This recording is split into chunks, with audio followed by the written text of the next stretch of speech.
Merci à tous d'être restés aussi nombreux pour ces, j'allais dire, 2 dernières heures. Il reste 1h30 avant que la présidente de l'Assemblée nationale ne vienne clore les débats de cette journée qui est particulièrement riche et dont votre présence atteste le succès. Je suis ravi de prendre le temps de réfléchir avec ce magnifique panel, effectivement, qui est devant vous et qui représente à peu près tous les mondes impliqués dans les questions qui nous occupent aujourd'hui. Brune Poirson, on ne vous présente pas, mais je vais le faire quand même. Vous êtes aujourd'hui directrice du développement durable du groupe Accor, un géant français, mais vous avez été secrétaire d'État à la transition écologique et solidaire. J'insiste d'ailleurs sur ce mot parce qu'il est important. Vous connaissez la maison, vous avez été député. Et puis évidemment, l'Assemblée des Nations Unies pour l'environnement, dont vous avez assuré la vice-présidence. Autant dire que ce sont des sujets que vous connaissez sur le bout des doigts. Alexandre Rambaud, au bout de la table, va faire office d'expert. On est ravis de vous avoir parce que les autorités publiques s'arrachent vos conseils. Vous êtes maître de conférence à AgroParisTech, chercheur associé à Paris Dauphine, docteur en mathématiques. Et vous vous occupez de la chaire de comptabilité, puisqu'il va s'agir beaucoup de comptabilité dans un premier temps, de comptabilité écologique. Fabrice Bonifay, vous êtes directeur du développement durable chez Bouygues, président du collège des directeurs du développement durable, le C3D. Et vous êtes aussi d'ailleurs enseignant à Dauphine, master de développement durable. Benoît Cattel, directeur général du Crédit Coopératif, que tout le monde connaît dans cette salle, bien sûr, avec une longue expérience du monde de la banque et du social. Et Pierre Pajot, vous êtes la puissance invitante, directeur général transition écologique du groupe SOS. On va prendre 5 minutes chacun, dans un premier temps, pour poser les choses. Et c'est avec vous, Alexandre, que nous allons débuter, parce que cette question est quasi métaphysique. La transition juste, on pourra d'ailleurs s'interroger sur ce qu'est une transition juste, comment la mesurer. Je crois qu'il y a un grand physicien qui disait « ce qui ne se mesure pas n'existe pas », d'une certaine façon. Poser les bases de ce débat, qui est un débat extrêmement important aujourd'hui. Oui. Déjà, merci beaucoup. Alors, bonjour à toutes et à tous. Merci beaucoup de cette invitation à parler de ces sujets, effectivement, d'importance cruciale.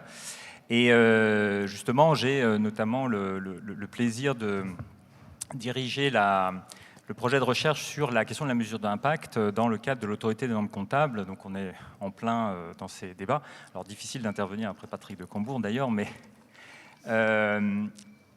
du coup sur la question en fait de la mesure d'impact, et d'autant plus dans une transition donc juste, si je reprends ces questions, le premier point, je pense, c'est de rappeler qu'il y a une nécessité de s'interroger qu'est-ce que l'on veut impacter. C'est-à-dire que derrière l'impact, il doit y avoir une source de préoccupation.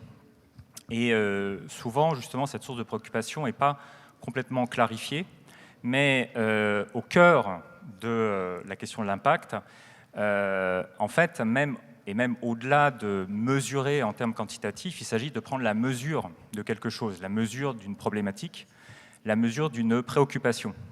S'il n'y a pas cette action de prendre la mesure de quelque chose, donc qui est une question aussi de qualification, en fait, de qualification de la préoccupation, en fait, on passe à côté quelque part de la vraie problématique derrière l'impact. Il ne s'agit pas juste de prendre l'impact, et même il faut faire attention à ne pas confondre impact et effort. Il ne s'agit pas juste donc, de dire, voilà, je fais un effort. L'impact doit être orienté vers justement cette source de préoccupation et s'interroger de ce qui se passe pour cette préoccupation. Que ce soit des préoccupations justement environnementales et sociales, justement j'y reviens, et à partir de là, de se poser la question, voilà, du point de vue de cette source de préoccupation, que ce soit le climat, que ce soit un écosystème, que ce soit un groupe d'êtres humains, que ce soit un être humain particulier, la question c'est qu'est-ce qui lui arrive véritablement, et donc qu'est-ce que je suis en train de faire et qui peut véritablement impacter cette personne. Donc il y a la question en fait de crédibilité en termes de qu'est-ce qui se passe sur cette source de préoccupation.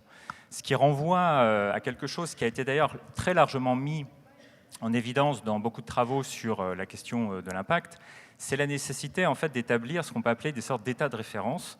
Alors, par exemple, dans ce qu'on appelle les Ecological Impact Assessment qui existent depuis les années à peu près 60-70, on va parler de baseline, c'est-à-dire des états de bonne santé des écosystèmes qui ont été structurés d'ailleurs, par exemple pour le climat, l'accord de Paris, c'est la structuration du bon état écologique du système climatique.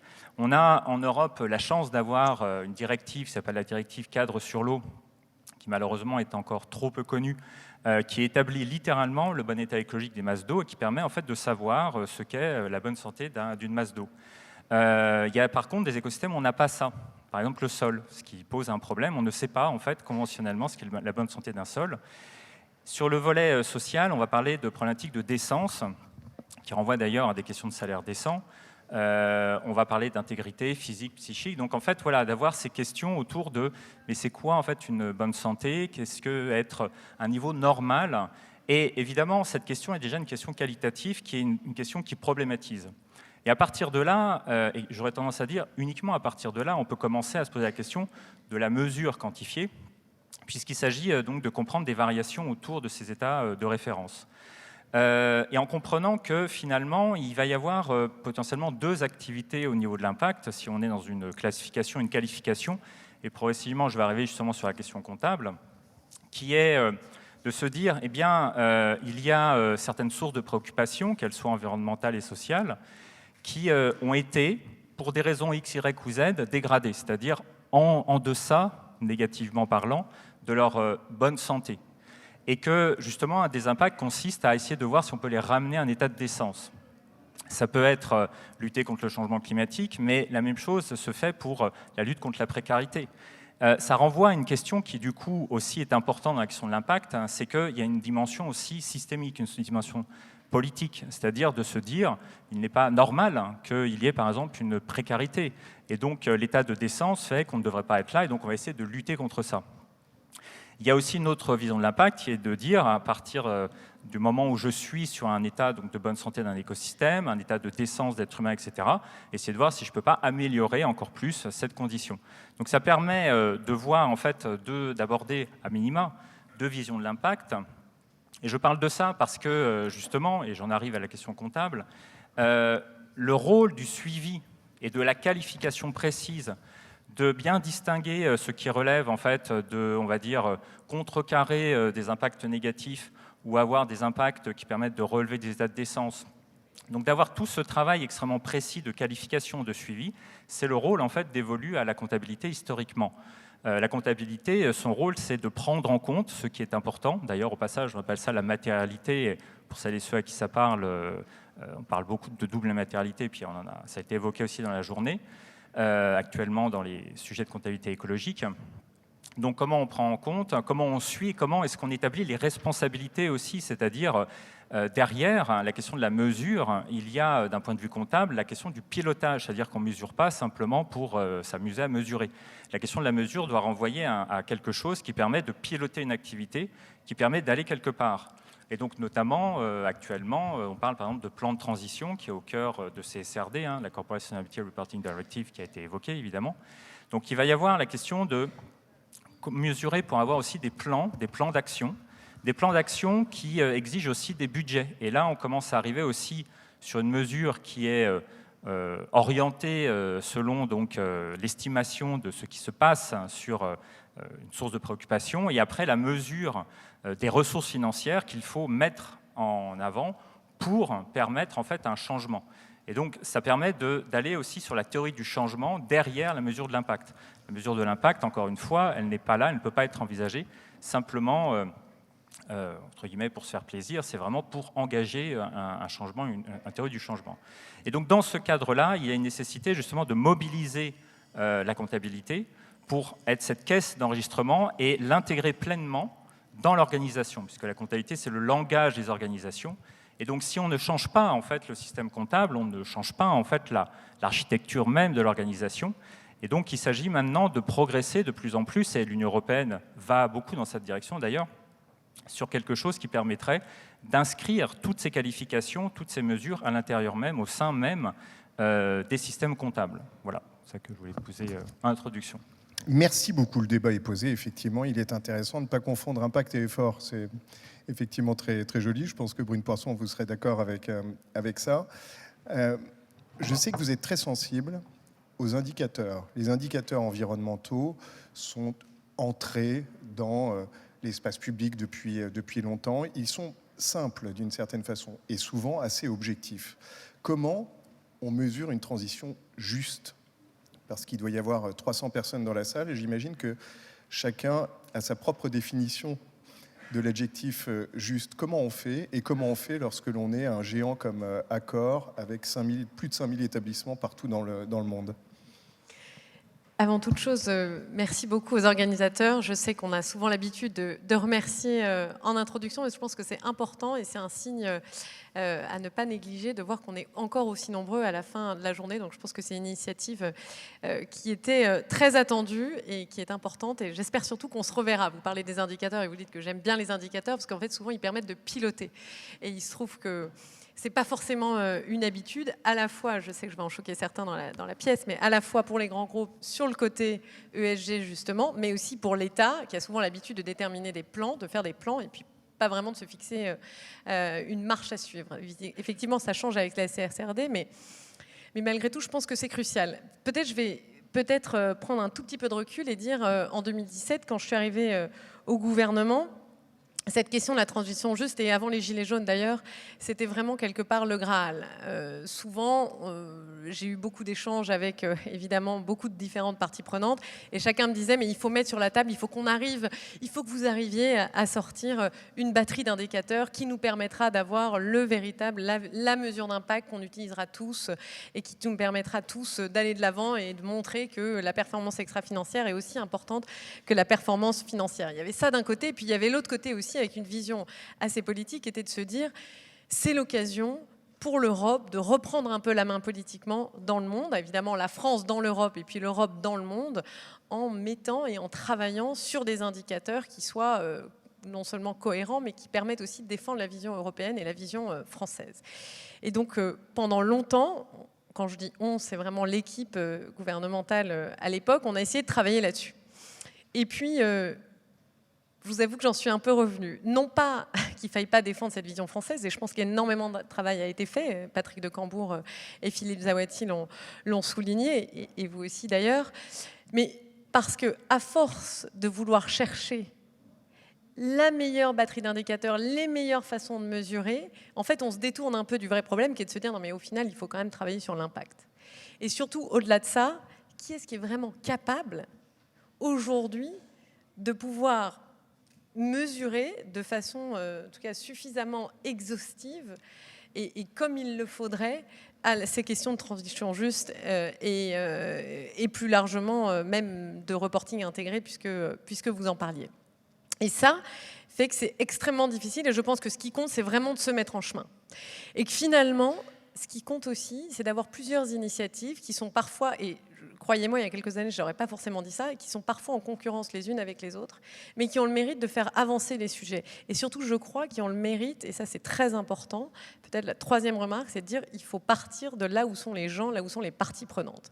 Parce qu'évidemment, aujourd'hui, on est tous d'accord pour dire que c'est très important. Moi, je me souviens que j'étais élue dans le Vaucluse, qu'aujourd'hui, je parle à des propriétaires hôteliers, et dans le groupe, croyez-moi, il y en a près de 3000, ils ne comprennent à peine ce qu'on veut dire. À peine. Certains n'ont même pas les clés de base de la comptabilité financière. Et donc quand on va rajouter par-dessus de la comptabilité environnementale ou de la comptabilité sur des questions sociales, ça rend, en tout cas capital social, financier et environnemental, ça rend les choses extrêmement, extrêmement complexes. C'est pour ça que je pense qu'il faut une série et paradoxalement un foisonnement d'initiatives, mais ce qu'il faut, c'est qu'on ait des endroits comme celui-là où on puisse pousser les sujets. Et quand je parle de foisonnement d'initiatives, il y en a certaines qui permettent de faire avancer les choses très vite. Je pense par exemple au dividende climat, et notamment à Laura Bollier, pour ne pas la citer, elle se retrouve là là et je la pointe du doigt, mais je vous encourage vraiment à échanger avec elle, parce que ça permet de partir pour une entreprise, au lieu de réinventer potentiellement la poudre avec toute une série d'indicateurs, même si maintenant aujourd'hui on a la CSRD, ça permet de partir.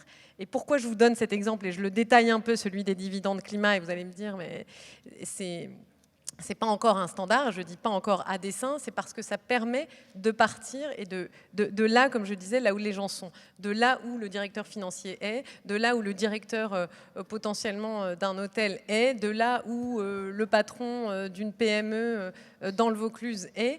Et ça, je crois que c'est extrêmement important. Alors évidemment, je peux parler pendant très longtemps, mais je vois à votre signe, non, que... Pas du tout, je bois vos paroles et je vous invite à continuer. C'est passionnant. Non, en tout cas, je pense que c'est ça qui est crucial, et c'est comment est-ce qu'aussi on accompagne, on aide l'État, parce que très souvent on se tourne vers la puissance publique en disant c'est à elle, tant que l'État n'aura pas fait la triple comptabilité, ou tant qu'on n'aura pas pris en compte la double matérialité, on n'arrivera pas à avancer. Moi, je crois que surtout ce qu'il faut faire aujourd'hui, c'est avancer le plus rapidement possible, et c'est crucial, parce que sinon, et pour le coup, là encore, j'ai habité en Inde, aux États-Unis. Ils voient très bien les écueils, ils voient très bien ce qu'on essaye de faire en Europe. Et ils sont extrêmement pragmatiques, c'est-à-dire qu'ils voient très bien que pour nous en Europe, ce sont des questions qui sont majeures. Ils voient très bien que derrière ça, ce sont des questions pour nous qui sont très politiques. Ça vise à défendre une vision du monde. Mais ce qu'ils voient aussi, c'est que c'est tellement important pour nous qu'on a tendance à construire des usines à gaz. Et pardon, je mets un peu j'y vais peut-être un peu fort, et je l'ai moi-même défendu. Un pavé dans la mare. Merci, Voilà. c'est l'expression que je cherchais. Et je l'ai moi-même beaucoup défendu à l'époque, et je le défends encore beaucoup aussi.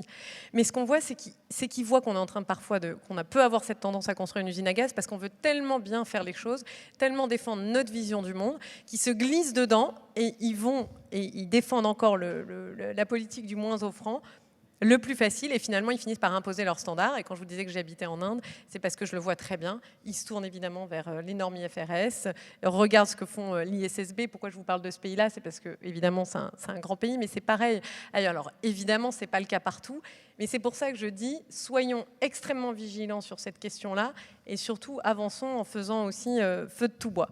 Si je vous entends bien, Brune Poirson, juste l'action va peut-être d'ailleurs aider à créer les indicateurs. C'est-à-dire qu'il faut peut-être d'abord commencer par agir, et puis ensuite se dire, de toute façon, ça imposera en quelque sorte des normes très empiriques. Oui, je pense que c'est ça qui est fondamental, mais c'est là où une initiative comme celle d'aujourd'hui, elle est très importante, c'est qu'on a besoin de travailler avec des chercheurs aussi. On a besoin de travailler avec certains, des think tanks, des chercheurs, qui nous aident à prendre du recul, qui nous aident aussi à analyser et à créer par là même ensuite des standards que les politiques publiques récupèrent. Mais je crois qu'il faut cette approche pragmatique, et qu'elle est indispensable, sinon on va perdre les 3/4 des Français, on va perdre les 3/4 des pays du monde, et je pense que c'est extrêmement dommage, parce que l'Europe, la France a des choses à dire, et particulièrement la France dans l'Europe. Merci beaucoup pour cet activisme dans vos propos qui sont intéressants. Fabrice Bonifay, on reste dans le monde de l'entreprise justement, à double titre d'ailleurs, un grand groupe de BTP, et puis le C3D, le Collège des directeurs du développement durable. Comment le monde de l'entreprise accueille ces potentiels nouveaux indicateurs? Est-ce qu'il faut, comme le dit Brune Poirson, agir d'abord? On sait que dans l'ESG, l'environnement est mis en avant en permanence. Peut-être que le social l'est un petit peu moins, et qu'il est un petit peu plus difficilement mesurable. Ben, je ne sais pas, en fait. Parce qu'en fait, la variable d'ajustement, souvent dans les conflits, quand il y a des conflits dans les entreprises sur l'implantation d'un site, il y a souvent un petit peu un chantage à l'emploi, et c'est souvent le social qui gagne. C'est bien pour le social, mais c'est surtout l'environnement qui trinque. En réalité, dans nos pays, de dire que le social est en retrait, il suffit d'aller dans 99% des pays dans le monde pour s'apercevoir quand même qu'on est, même si on peut toujours mieux faire, on n'est pas quand même si mauvais que ça sur la partie sociale. Je crois qu'il ne faut pas exagérer. Et j'ai fait un post il y a 2 jours sur LinkedIn. Là, j'ai demandé si la croissance infinie était possible dans un monde fini en ressources. J'ai demandé à ChatGPT de me répondre. Et ChatGPT m'a dit non, ça c'est pas possible. Il n'y a plus que les politiques qui pensent que c'est possible aujourd'hui. Mais ChatGPT, lui, il pense que c'est pas possible. Donc, si on veut arrêter de de faire trop de blabla, comme dirait Greta Thunberg. Je parlerai un peu comme mon voisin. Aujourd'hui, si on veut vraiment avoir de l'impact, il faut pouvoir déterminer l'impact par rapport à des baselines qui sont reconnus par la science. Tout le reste, c'est du blabla total. Et c'est vrai que sur les 9 limites planétaires qui sont aujourd'hui étudiées, 6 ont été dépassées par les activités humaines sur cette planète, et particulièrement la France, qui est, depuis que le monde est monde, le 8e plus gros émetteur de gaz à effet de serre, même si aujourd'hui on n'est qu'à 1% d'émissions nettes et 2 et quelques pourcents en prenant en compte les émissions importées. Donc on a une vraie responsabilité morale par rapport à tout ce qu'on a pollué depuis plus de 150 ans. On a quand même, grâce à ces limites planétaires, des référentiels sur lesquels on sait maintenant se positionner. C'est-à-dire qu'une entreprise qui veut réellement avoir de l'impact, eh bien, sur le carbone, parce que c'est quand même la mère des batailles, doit pouvoir annoncer une trajectoire net zéro à 2050, c'est-à-dire, tenez-vous bien, 90% d'émissions de gaz à effet de serre en moins par rapport à ces émissions 2015. Tout le reste, c'est du pipeau. Donc, est-ce qu'on restera en vie ? Est-ce qu'on pourra continuer de payer des salaires avec une empreinte carbone diminuée de 90% des émissions? Ça, c'est une trajectoire d'impact, vraiment d'impact. Là, on n'est pas dans l'incantation, on est dans l'impact. Alors, sur la biodiversité, c'est beaucoup plus compliqué, mais il y a une initiative SBTN actuellement, on verra bien ce que ça donne, parce qu'il y a beaucoup plus d'interactions, il y a beaucoup plus de paramètres, ça ne se mesure pas de la même manière selon les régions dans lesquelles on est implanté. Mais sur l'eau, je rejoins encore mon voisin, c'est tout à fait possible aussi de déterminer si on a de l'impact ou pas sur cet écosystème-là. Donc, les entreprises, et c'est ce qu'on prône au C3D, c'est ce que j'essaie de faire chez Bouygues, les entreprises qui voudront réellement travailler sur l'impact doivent avoir des bases de référence. Donc, pour l'environnement, c'est les limites planétaires, et pour le social, c'est le plancher social. Alors, le plancher social, bien sûr, il n'est pas tout à fait le même, suivant que vous êtes dans un pays dit développé et un pays qui ne l'est pas. Et le minimum, c'est bien au-delà de l'OIT, bien entendu. Donc, les référentiels existent. Donc là aussi, c'est possible pour une entreprise qui vraiment veut s'en donner la peine de dire par rapport à tel bassin d'emploi ou par rapport à telle activité, je suis au-dessus ou en dessous des minima sociaux. Et là, je peux considérer que j'ai de l'impact. Mais là où les choses se corsent un peu, c'est que quand il y a une crise économique, on dit souvent, oui, le développement durable, c'est gentil, c'est l'équilibre des 3 cercles, hein, l'environnement, le social, l'économie, c'est pipeau total, ça. Hein. C'est quand il y a un problème économique, les variables d'ajustement, c'est le social et l'environnement. Ça a toujours été le cas. Et on aura véritablement changé lorsqu'on va comprendre qu'il ne pourra pas y avoir de pérennité économique si on ne maintient pas la planète dans un bon état écosystémique et un bon état social, ne serait-ce que pour le climat social. Donc il faut renverser le paradigme en disant, voilà, c'est parce que je ne pollue pas, c'est parce que je traite bien mes collaborateurs et mes partenaires que j'ai de la pérennité potentielle pour mon organisation. C'est tout le contraire de ce qu'on fait aujourd'hui. Et pour ça, il faut aussi dire la vérité. J'entendais ma voisine qui disait que oui, aujourd'hui, les gens ne sont pas au courant de ce qui est en train de se passer, mais c'est bien le drame d'ailleurs. Hein ? Non, là, pardonnez-moi. Certains. Non, je ne disais... personnes. Non, excusez-moi, parce que je connais bien Fabrice. Non, le sujet, on ne va pas faire un débat là-dessus. C'est pas ce que je disais. Je disais simplement que pour avoir de l'impact, il faut avoir des outils qu'on sait utiliser. C'est extrêmement différent que de dire que les gens n'en ont pas conscience. Des outils simples. Je pense qu'il faut pas dire ça, parce qu'en disant ça, on exclut tous ceux qui ne sont pas dans la pièce. Et je pense que c'est ça qui freine la transition écologique. Alors, ce que nous, on dit au C3D, ce qu'on dit au Shift Project, c'est que ce qui est important, c'est faire un choc d'information. Je vous donne un exemple. Lors de la Convention des citoyens pour le climat, il y avait une partie des Français qui étaient tirés au sort, qui n'avaient pas véritablement conscience de l'urgence de la situation. Parce qu'en fait, ce qu'il faut dire, c'est que la situation est juste catastrophique. Rappelons un chiffre. Le GIEC nous dit que pour rester sous les 1,5 degré, il reste 400 gigatonnes de CO2 à émettre d'ici 2100. Voilà. Sauf qu'au rythme des émissions mondiales, qui sont aux alentours de 40 gigatonnes, on aura mangé ce budget de 400 gigatonnes dans moins de 10 ans. C'est ça la vérité. Les fameux 2 degrés, 1150 gigatonnes de CO2 à émettre. Au rythme actuel des émissions mondiales, on aura breaké ce reste à émettre avant 2040.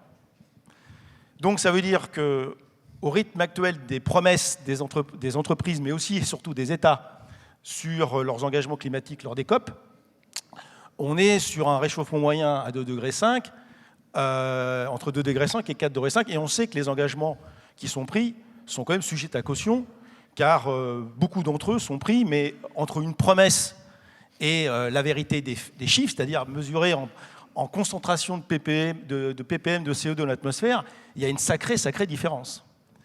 Donc moi, ce qui m'intéresse aujourd'hui, en tant que président du C3D et à la tête du développement durable d'un grand groupe français, ce qui est important, c'est de durer. Et pour durer, il va falloir, et je suis à 100% d'accord avec mon voisin de gauche, mettre en place un système de comptabilité multicapital. Parce qu'aujourd'hui, on compte ce que l'on gagne, mais on ne compte pas ce que l'on doit. Donc c'est facile de gagner de l'argent lorsqu'on ne compte pas. C'est un peu comme quand on se pèse et qu'on met la moitié du corps sur la balance et là qu'on ne met qu'un seul pied. Bah oui, on est plus léger, forcément. Mais ce n'est pas la vérité des chiffres. Est-ce que les entreprises sont prêtes à ça? Mais bien sûr que vous oui. qui les côtoyez au quotidien. Bien sûr, vous savez les entreprises aiment des contraintes justes, c'est-à-dire des contraintes qui s'appliquent à tous. Si, bien sûr, une entreprise qui mettra en place une comptabilité multicapitale toute seule, ça n'a aucun effet, bien entendu. Mais si c'est une obligation, et c'est là qu'on a besoin de la régulation, si c'est une obligation que tout le monde doit le faire, bah les entreprises le feront, il n'y a aucun problème. Et là, je peux vous dire que dès lors qu'on va devoir, comme disait mon voisin de gauche, en double matérialité, indiquer non seulement les effets de l'entreprise sur les écosystèmes, bah les entreprises qui polluent le plus, ce n'est pas forcément les entreprises qui gagneront le plus d'argent, si vous voyez ce que je veux dire. Et pour ça, il faut pouvoir internaliser dans les comptes des entreprises les sommes qui sont nécessaires pour restaurer, pour réparer, pour protéger les écosystèmes dont l'économie dépend. Parce que je pense qu'on peut tous comprendre ici que l'argent n'est pas comestible, qu'on mange du vivant, et que si on continue de détraquer le climat et de détruire la biodiversité, eh bien l'économie ne sera pas pérenne. Merci beaucoup pour cette intervention qui est sans surprise et dans le sillage de ce que disait Brune Poirson. Je vois que vous êtes d'accord. On parle d'argent avec vous, Benoît Cattal, parce que c'est évidemment un des nerfs de la guerre. Vous dirigez le Crédit Coopératif, qui est historiquement la banque de l'économie solidaire et sociale. Petite banque, 20 milliards d'euros seulement, j'ai presque envie de dire. Comment l'argent peut avoir un rôle vertueux? Et on voit bien à travers les 3 interventions qu'on a entendues qu'il faut aussi que l'argent vienne se mettre au service, en quelque sorte, de cette transition juste dont il est question.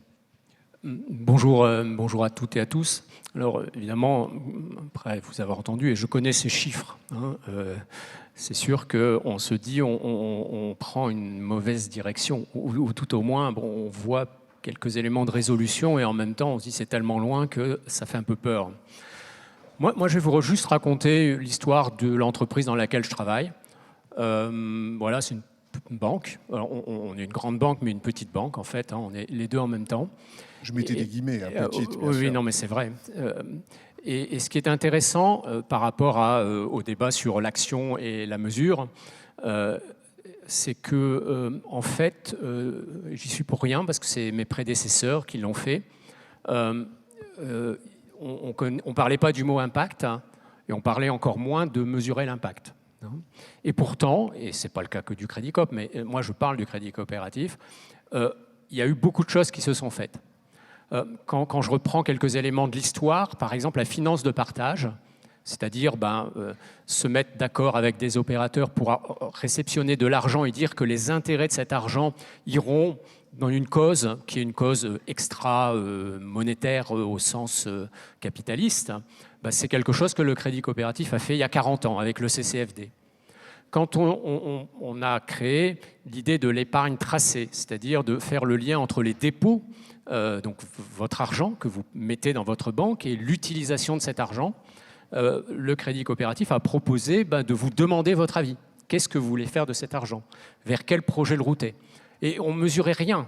hein. On se disait juste que le bon sens collectif allait faire que les causes que vous souhaitez défendre soient des causes que le crédit coopératif allait en quelque sorte endosser comme tiers de confiance pour les propager dans l'économie. Et puis, mes prédécesseurs ont dit on va s'interdire de faire un certain nombre de choses.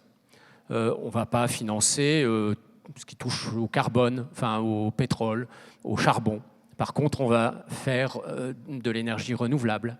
On ne va pas financer des acteurs qui font des pesticides. J'ai rien contre eux, hein, mais je veux dire, ce sont des choix. Et pendant que tous ces choix-là étaient faits, on ne mesurait rien. Hein, on s'est juste dit, oui, l'argent a une utilité et on va l'utiliser différemment. Et puis avec le temps, on a commencé à mesurer. Hein, et bon, sans passer sur toutes les étapes, tous ceux qui sont intéressés, alors je ne sais pas si je vais arriver à l'enlever. Ah super. Alors voilà, on fait une petite brochure. Alors je viens jamais les mains vides quand je parle, mais on la distribuera à la sortie. Voilà, vous pourrez la trouver sur Internet, hein, sur le site du Crédit Coop. Par contre, voilà, je vous les donne à vous. Et on a décrit notre modèle. Et je pense que beaucoup d'entreprises peuvent le faire. C'est pas un modèle, hein, on a décrit le nôtre, mais je pense que beaucoup d'entreprises peuvent le faire en se disant c'est quoi qui nous importe et comment on va le mesurer. Et en fait, voilà, sous votre contrôle, hein, on a une série de batteries d'indicateurs, une cinquantaine, hein, d'indicateurs qu'on mesure fidèlement tous les ans et on regarde si ce que l'on dit, ce que l'on écrit et ce que l'on fait convergent. Et alors, on a bien sûr travaillé sur plusieurs indicateurs. Et là, il y a un point extrêmement important, peut-être qui peut être un peu différent de certaines entreprises, c'est que quand on est une banque, on a une responsabilité en tant qu'entreprise, mais on a aussi une responsabilité par rapport à l'argent. Puisqu'on peut financer des projets, finalement, on peut se dire, on peut décider de ne financer ou pas des projets en dehors de leur taux d'intérêt et de la capacité de remboursement de l'emprunteur. Se dire, voilà, je citais tout à l'heure, par exemple, des interdictions. Donc, où en est-on aujourd'hui en grande ligne? Premier point, sur la partie environnement. Alors, bon, comme toute entreprise, comme beaucoup d'entreprises, comme Accor, bien sûr, comme Bouygues, on essaie de baisser notre empreinte carbone, la nôtre. Alors nous, c'est le recours à les locaux, le chauffage, enfin le transport. Est-ce qu'on favorise le déplacement de nos clients vers nous? Et comment on essaie de faire que ce soit le moins polluant possible, etc. Bon, vous savez tout ça. Mais quand on est une banque, il y a le financement. Hein, et donc on mesure aujourd'hui le carbone qui est dégagé par les crédits que l'on fait. Hein, mais aussi ce qu'on économise, parce que voilà, il y a le positif et le négatif. Et on passe par carbone 4, donc vous savez. Voilà. Pourquoi? Parce qu'en fait, c'est vrai qu'il y a quand même un sujet de base de données. On ne peut pas juste dire... moi, je pourrais inventer une mesure à moi tout seul et dire que j'ai raison, mais là, ce qu'on veut, c'est des éléments de tiers de confiance aussi qui puissent venir acter des choses. Et on a passé nos crédits, nos 20 milliards. Mais 20 milliards, c'est parfois des crédits de 5 000 euros. Hein. C'est pas, je veux dire, voilà, des crédits à la consommation, à vous et à moi. Enfin, il y a voilà, une banque, quoi. Hein. Et ils ont été passés en revue. Alors, bien sûr, il y a des approximations. Bien sûr, c'est pas complète. C'est une démarche scientifique, mais avec des données parfois relatives. Et voilà, je sais que ma banque dégage 128 équivalents tonnes de CO2 par million d'euros financés. Alors, je ne sais pas exactement ce que ça représente une tonne de CO2. Enfin, je vais essayer de me le représenter, mais 128, c'est déjà beaucoup, hein, pour 1 million. Alors vous multipliez pour arriver à 20 milliards et vous vous dites, waouh, on a une capacité quand même à faire des choses. Alors 128, c'est par rapport aux autres banques et à la moyenne du système bancaire, c'est 4 fois moins. Et vous voyez le lien que j'ai fait entre les premiers sujets qui étaient des sujets d'intuition et de volonté quasi politique, hein, et les résultats qu'on obtient. Parce que la liaison est directe. Évidemment, si on ne finance pas de l'extraction de charbon, on a un impact qui est moindre. Donc les choses arrivent à s'expliquer, mais la mesure est venue après. Mais on attache beaucoup d'importance à la mesure. On le fait aussi, comme je ne vais pas manger trop de temps, sur la gouvernance. Hein. Moi, je suis une coopérative. Donc mes actionnaires, en fait, sont des sociétaires. Je n'ai pas d'actionnaires, ce sont des sociétaires. Et plus on a de sociétaires, plus, je veux dire, on est indépendant des autres phénomènes et plus on demande l'avis de nos sociétaires. Donc on a régulé, vous trouverez ça dans la petite brochure là, sur Internet, on a essayé de réguler les choses pour se dire nos sociétaires, ils doivent être acteurs.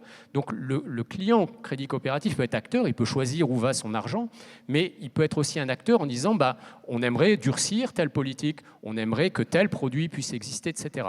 Et puis ça remonte jusqu'au conseil d'administration.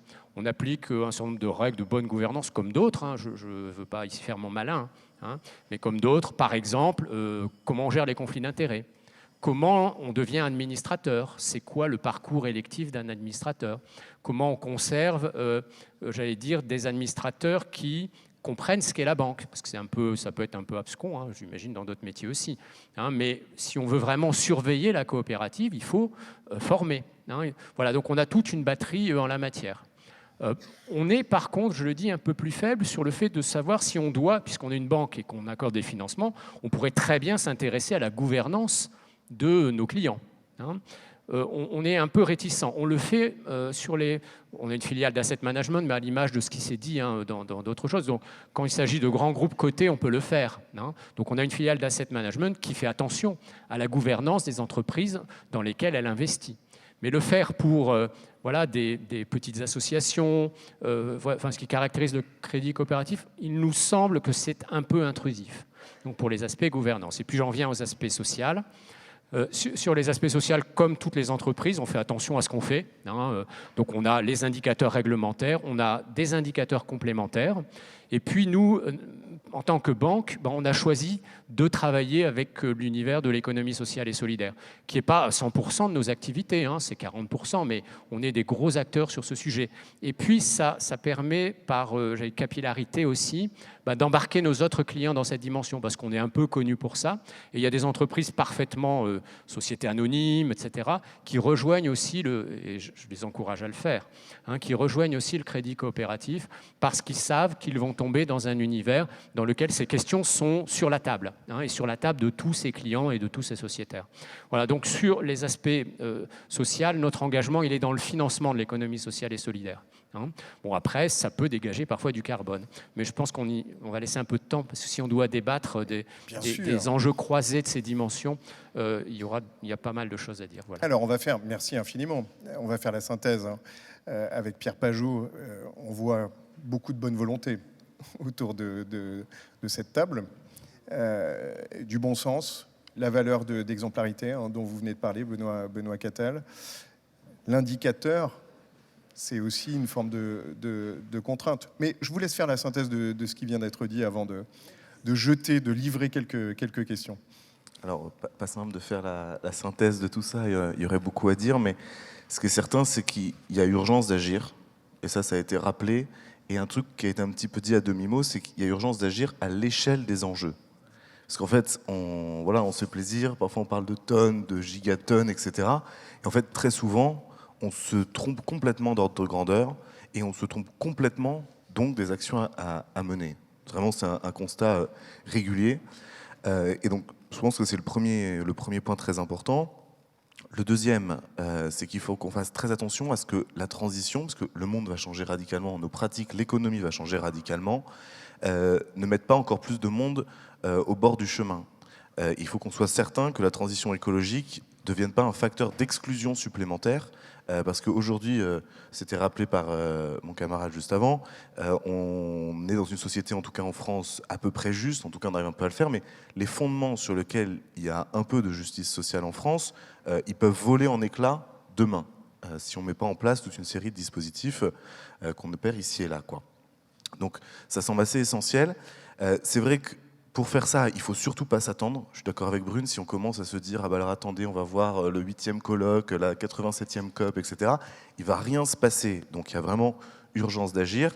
Et en même temps, si on ne veut pas tomber sur des biais de labels autoproclamés en disant « Mais si, mais moi je fais ça, regardez dans mon rapport RSE, page 17, tel indicateur, etc. » On est quand même obligé, à un moment, d'avoir recours au pouvoir normatif. Alors c'est un beau symbole, on est dans l'Assemblée nationale, on est dans le temple du pouvoir normatif.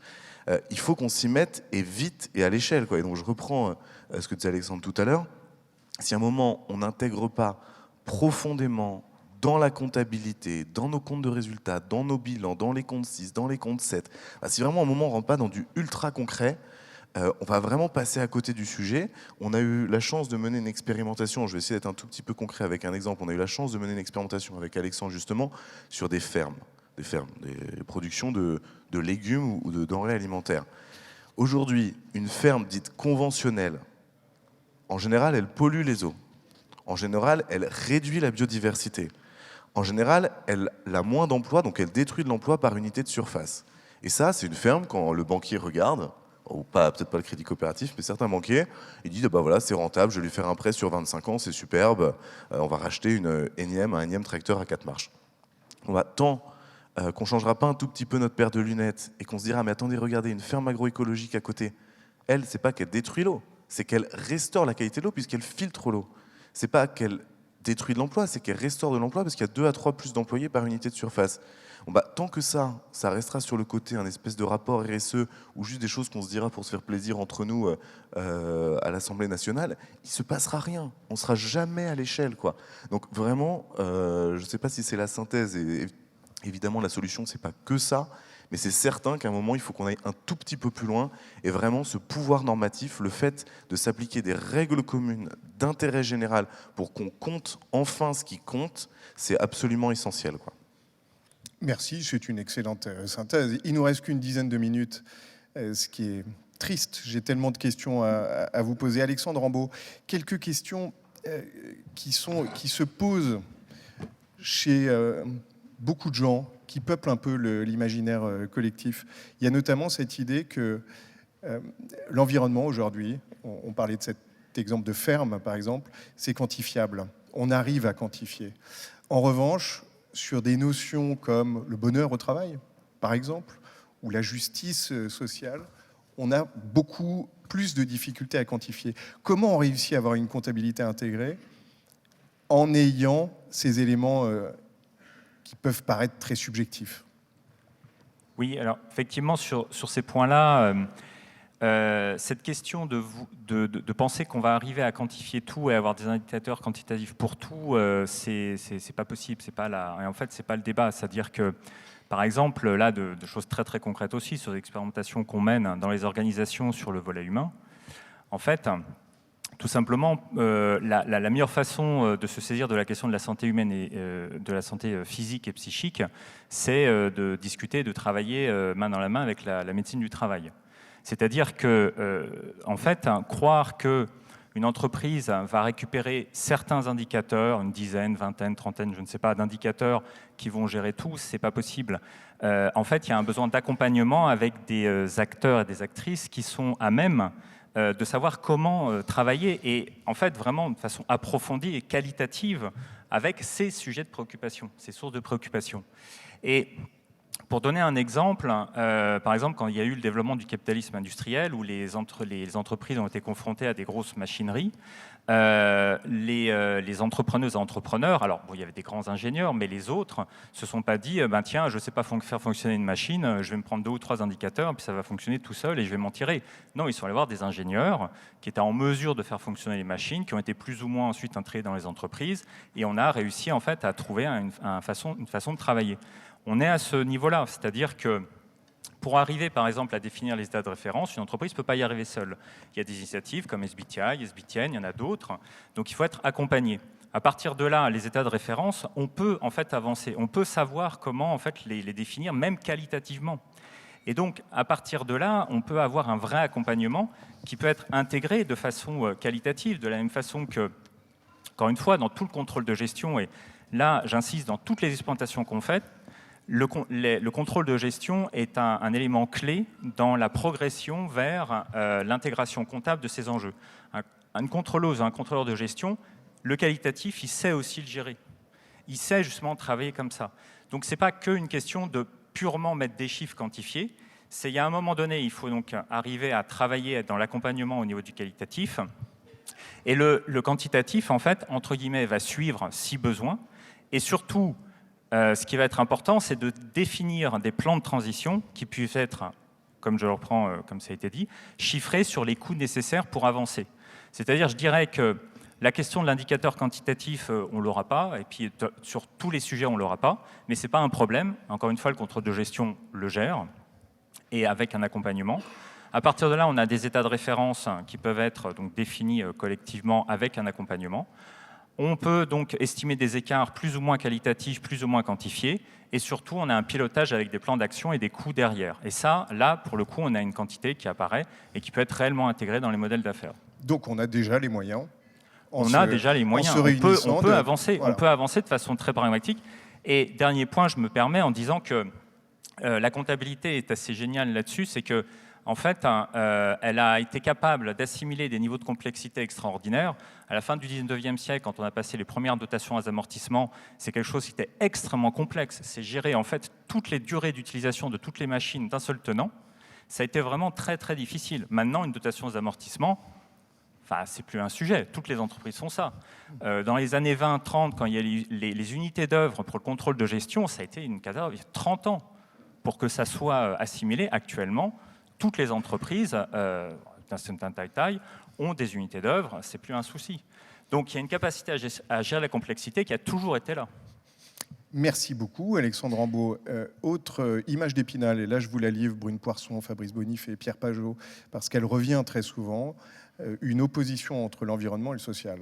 C'est-à-dire que l'environnemental coûte cher, l'écologie coûte cher, je vais caricaturer à l'extrême, et elle est parfois contradictoire avec le social. Comment on réconcilie les deux, en tout cas dans l'esprit des gens déjà ?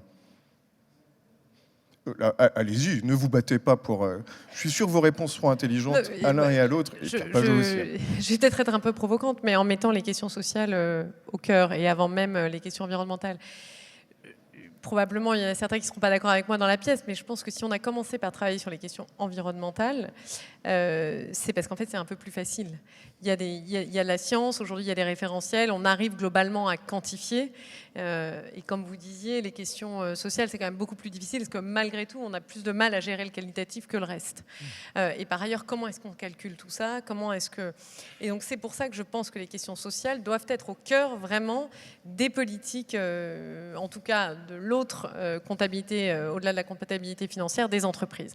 C'est majeur. Nous, c'est vraiment là-dessus qu'on travaille chez Accor.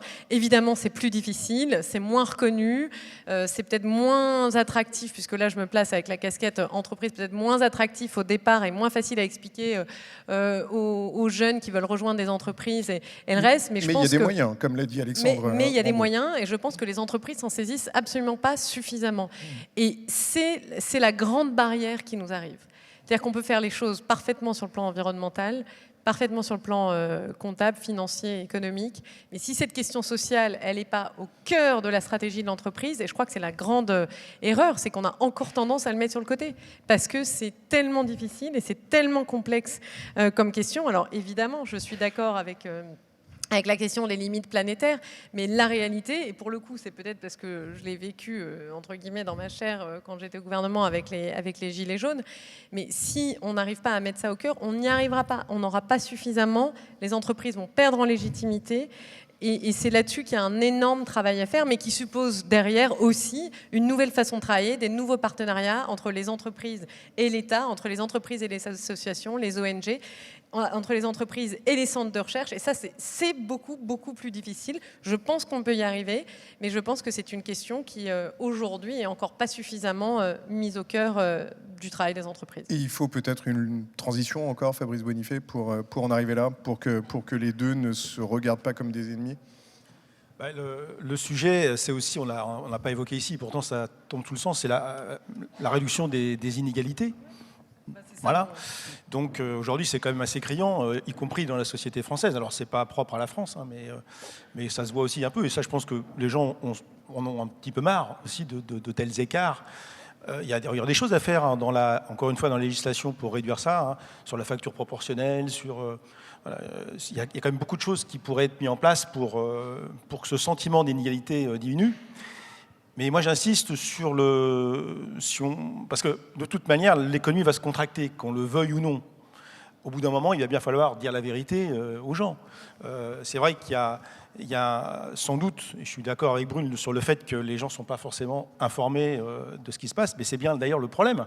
C'est qu'il est important, quand on a un pourquoi qui nous fait vivre, on peut supporter tous les comment. Et je rejoins cette... nous, dans le groupe Bouygues, on a formé 12 000 collaborateurs à la fresque du climat. On veut faire les 200 000. Et Dieu sait, ça fait des années pourtant qu'on parle de ces sujets, mais c'est quand même hyper complexe. C'est ultra complexe. Et souvent, les gens pensent savoir, et en fait, ils ne savent pas.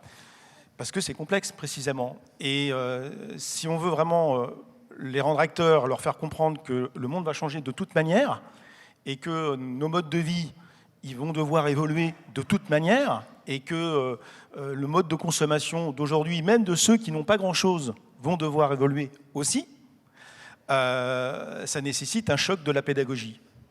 Et je pense que ce choc de la pédagogie, il faut le faire maintenant, parce qu'on a bien vu toutes ces réglementations, toutes ces régulations dont nous avons besoin aujourd'hui pour mieux fonctionner, ont une temporalité qui n'est pas compatible avec le temps de la science. Donc on les attend avec impatience, ces régulations, cette taxonomie, ce Green Deal, cette comptabilité multicapitale, mais hélas, on n'a pas le temps qu'elle soit complètement opérationnelle pour se mettre en route. Et c'est pour ça qu'au C3D, on s'est dit, bon ben, nous, à notre niveau, on peut déjà engager des démarches volontaires, et heureusement, il y a de la soft law qui, aujourd'hui, nous permettent, en attendant la régulation forte, la hard law, de commencer à agir. Et c'est pour ça que la définition de trajectoire, parce qu'on ne fait pas mûrir une tomate avec un chalumeau, hein. Il faut des trajectoires et il faut arriver à mettre en place des ambitions mesurées, quantifiées et s'y tenir. Et que le marché, ensuite, sanctionne ceux qui ne s'y tiennent pas. Voilà, je pense que ça, ce serait une bonne chose. Ça rejoint un peu ce que disait Brune Poisson tout à l'heure. Il faut y aller, de toute façon, sans attendre. Pierre Pajot.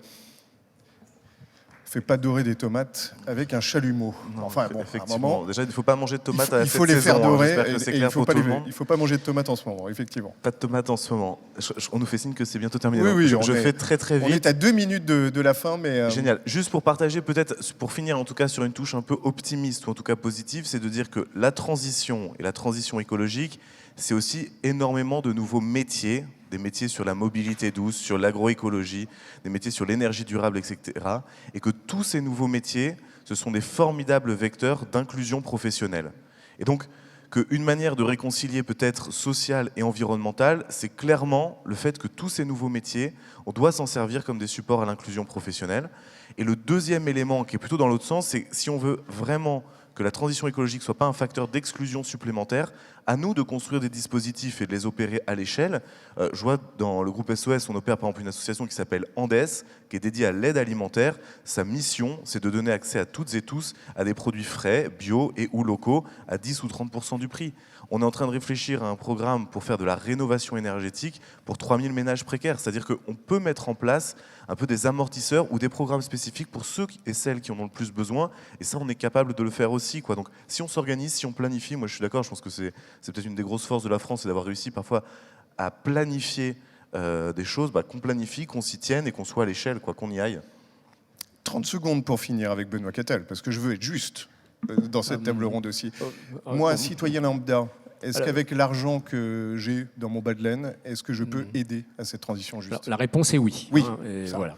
Je voudrais juste faire une aparté. Alors en 30 secondes, ça va être compliqué, mais ici on est dans un lieu où on légifère.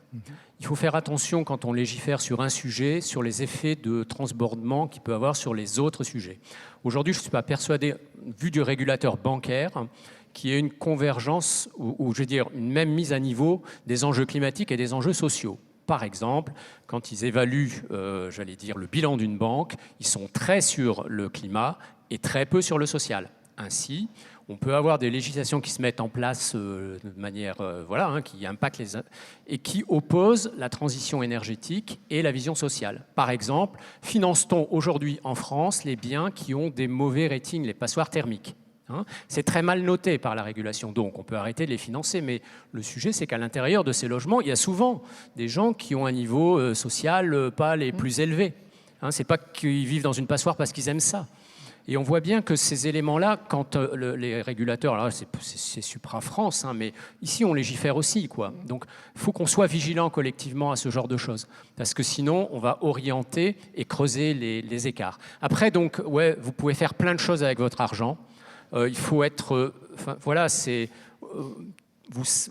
d'abord, vous savez que vous avez mis de l'argent dans votre banque. Hein, je suis sûr que vous le savez. Donc, essayez de savoir ce qui est fait de votre argent. Et soyez, voilà, demandez à vos conseillers. Et puis, quand vous allez emprunter, parce que certains d'entre vous vont emprunter, écoutez aussi ce que va vous dire demain votre banquier, parce qu'il va vous poser des questions. Si vous êtes une entreprise, une association, et même un particulier, vous dire, mais OK, qu'est-ce que vous allez faire de cet argent? Ça va servir à quoi? Comment vous allez utiliser cet argent pour faire des projets qui remplissent les dimensions dont on parlait? Et ceux qui vont trouver ça très barbant et très inquisiteur, voilà, pensez que quand même ces questions-là vont servir à notre collectif et qui vont favoriser, voilà, quelque chose qui est plus désirable que ce que les chiffres nous emmènent droit dans, voilà, mais il ne faut pas terminer comme ça, c'est votre argent a de l'avenir et votre argent est dans l'action. À la fois le bon sens et l'action. Je pense que c'est ce qui aura marqué cette table ronde. Un immense merci à tous les 5. Je pense qu'on peut chaleureusement vous applaudir pour la qualité de ces débats.